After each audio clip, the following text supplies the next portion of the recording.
Hola, voy a hablar sobre el proyecto realizado en el Máster de Ingeniería, Caracterización y Procesado de Materiales sobre el diseño y desarrollo de una osteosíntesis distal de fémur fabricada en material polimérico. El proyecto ha sido realizado por Jacobo Domenech, René Miguel Guillem Pineda, Diego Lascano y Giovanni Moraga Ramón. Comenzamos hablando de los objetivos desarrollados en este trabajo, donde los materiales deben cumplir las siguientes características. La primera de ellas es que el material seleccionado debe ser biocompatible y ser capaz de mantenerse unido al hueso sin romperse. La segunda de estas características es que debe soportar una carga mínima de 1500 Newton. La primera etapa del trabajo comienza con la selección del material que compondrá la osteosíntesis distal del fémur, de tal manera que con la ayuda del programa CS-DUPAC se extenderán todos los materiales que podemos encontrar en la base de datos de nivel 3 que tengan un uso como material biomédico. En la imagen de la derecha se puede observar una representación gráfica entre la densidad y la resistencia a la compresión, que son dos de los parámetros más importantes para la selección de un material. En la gráfica se observan todos los materiales que podemos encontrar de uso biomédico. Como aparecen demasiados materiales, se realiza una segunda búsqueda de estos, los cuales tengan características biocompatibles, como se ha expresado en los objetivos del trabajo,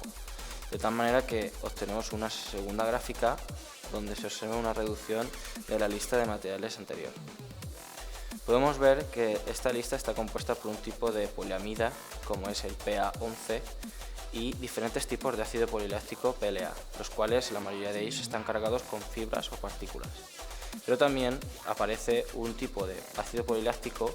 puro de alto impacto que presenta buenas características resistentes y una densidad aproximadamente parecida a la del hueso. Además, de entre todos estos materiales que obtenemos, es el que no está cargado y el que presenta mayor facilidad para ser absorbido por el cuerpo a lo largo de los años,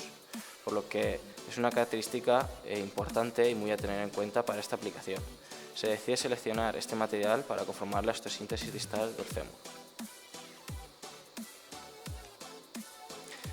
Una vez tenemos el material seleccionado, comenzamos con la etapa de diseño de la placa, de tal manera que se intenta buscar en internet unos diseños actuales de osteosíntesis distal y se selecciona uno de ellos, en el cual se puede observar en la imagen donde se ha utilizado el programa SolidWorks para obtener el diseño en 3 dimensiones, que será con el que trabajaremos en las simulaciones. Una vez se ha diseñado la placa actual en 3 dimensiones, se ha utilizado el programa de simulación mediante el método de elementos finitos con el programa ANSYS, donde se aplicará una carga con el objetivo de ver las deformaciones y tensiones que se obtienen como resultado.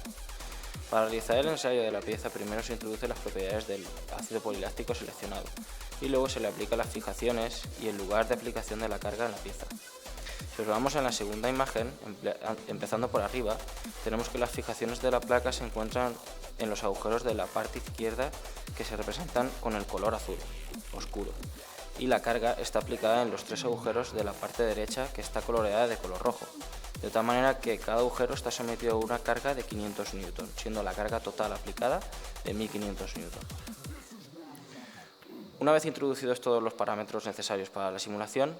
la pieza se malla y se simula, de modo que obtenemos los resultados de tensión y deformación de von Mises, donde se observa en la primera imagen que la pieza es capaz de resistir las cargas sin que el material supere el límite elástico. Pero en la segunda imagen observamos que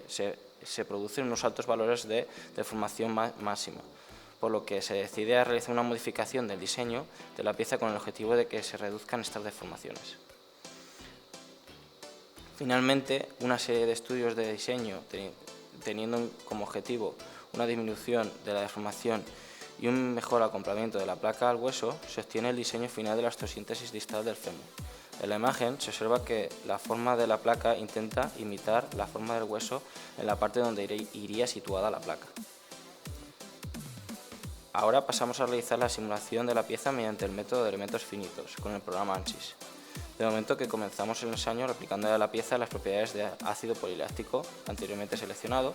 y posteriormente se designa la zona de fijación, que corresponde a los 4 agujeros de la izquierda de la placa, que están representados en azul claro, y se aplica una fuerza de 500 Newton a cada uno de los 4 agujeros de la parte derecha de la placa. Una vez hecho esto, se realiza la simulación y bueno, previamente se realiza el mallado y después la simulación, de modo que entre todos los tipos de mallado que ANSYS permite utilizar, el mallado seleccionado es el Tetraedrons Patch Independent, el cual permite obtener un valor de distorsión de 0,8, que se considera un tanto pobre, pero aceptable para obtener unos resultados suficientemente precisos en la simulación. Una vez tenemos todos los parámetros introducidos y bien definidos en el software, se corre la simulación y obtenemos los resultados de deformación unitaria y de tensión de von Mises. Aquí podemos ver una animación de las deformaciones que aparecen en la placa conforme va aumentando la carga, de manera que se consigue reducir bastante el valor de la deformación máxima.